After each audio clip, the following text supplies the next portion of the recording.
It was 1983 and the Soviet Navy was recovering a space plane in the middle of the Indian Ocean. The space plane was used to test components for the upcoming Buran space shuttle. Seemingly out of the blue, a P-3C Orion would blast past the Navy, capturing detailed images of the space plane's recovery operation. The images would make their way to the United States, where its design would be studied. 21 years later, the Dream Chaser was born.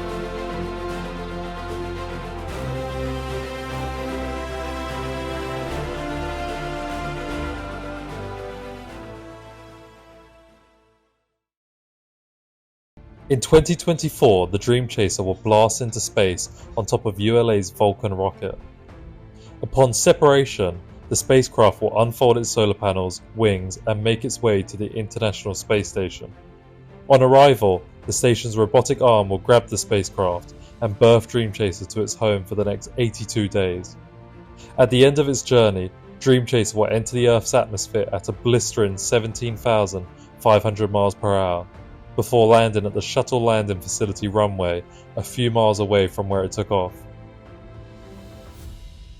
The Dream Chaser is a reusable spaceplane measuring 9 meters long and 7 meters across. It will launch vertically on top of the Vulcan rocket and then autonomously land a few miles away from where it took off. It can take up to 5,000 kilos and 500 kilos of pressurized and unpressurized cargo to space. The Dream Chaser features a non-reusable cargo module named Shooting Star. It is attached to the back of Dream Chaser and will supply it with electricity, translation and rotation capability. What sets this spaceplane apart is the wide variety of science experiments it can carry. This spaceplane experiences lower G-forces than other spacecraft when returning from space, which is crucial for fragile experiments. Since the spaceplane doesn't use toxic chemicals, it can be approached almost immediately after landing. This means science experiments spend less time in the spaceplane and more time in the lab. The Dream Chaser also features folding wings. These were added late in the program's history in order to fit Dream Chaser inside a rocket fairing. A rocket fairing protects the Dream Chaser from aerodynamic heating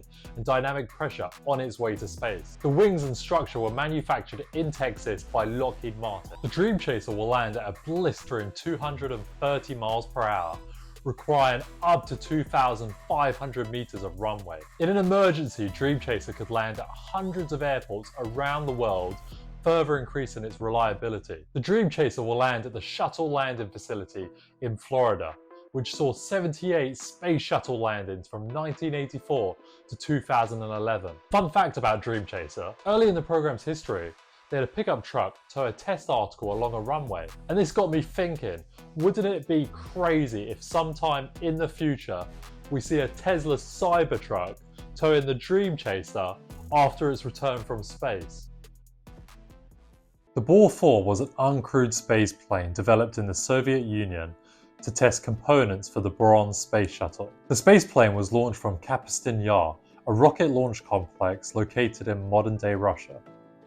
Following a successful launch, it would re-enter the Earth's atmosphere, deploy its parachutes, soft land in the ocean, where the Soviet Navy would be waiting to pick it up. In 1983, a Bor 4 splashed into rough seas 340 miles south of Australia's Cocos Island. Unfortunately for the Soviets, this was 120 miles away from the designated landing location.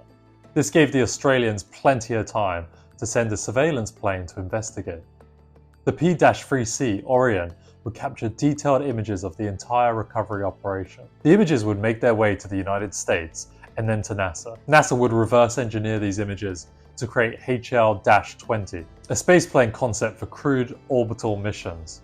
Models would be created and tested in wind tunnels. From day one, the thing had excellent entry characteristics, from Mach 20 down to high transonic speeds. Dale Freeman, a NASA engineer, said, despite receiving lots of funding to prove the concept was viable, HL-20 would never enter production. In 2005, the company Space Dev would announce Dream Chaser. Instead of starting from scratch, the company based Dream Chaser's design on HL-20, as it had already undergone extensive testing. The spaceplane would be equipped with hybrid rocket motors, which were meant to be safer than their solid and liquid counterpart. In 2008, the company, along with Dream Chaser, was bought by Sierra Nevada Corporation for $58 million adjusted for inflation. The spaceplane story didn't end there. Sierra Nevada Corporation would go on to win several awards from NASA to develop the Crew Dream Chaser. NASA needed a spacecraft to ferry astronauts to and from the International Space Station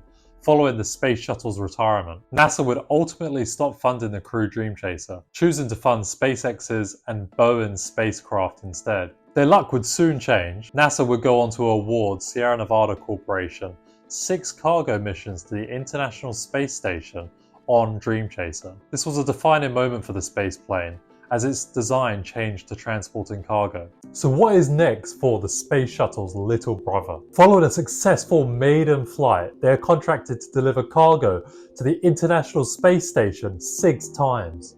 The United Nations is also planning a 2-week free flight mission where they will take up to 35 payloads for members that don't have a space program. Dream Chaser isn't the only big project that Sierra Nevada are working on. They are also developing inflatable space habitats. These habitats will be used for anything from space tourism to research and development. And it will use Dream Chaser to not only transport cargo, but people to and from the habitat. If you haven't heard already, Blue Origin is partnering with Sierra Nevada and other companies to create the world's first commercial space station.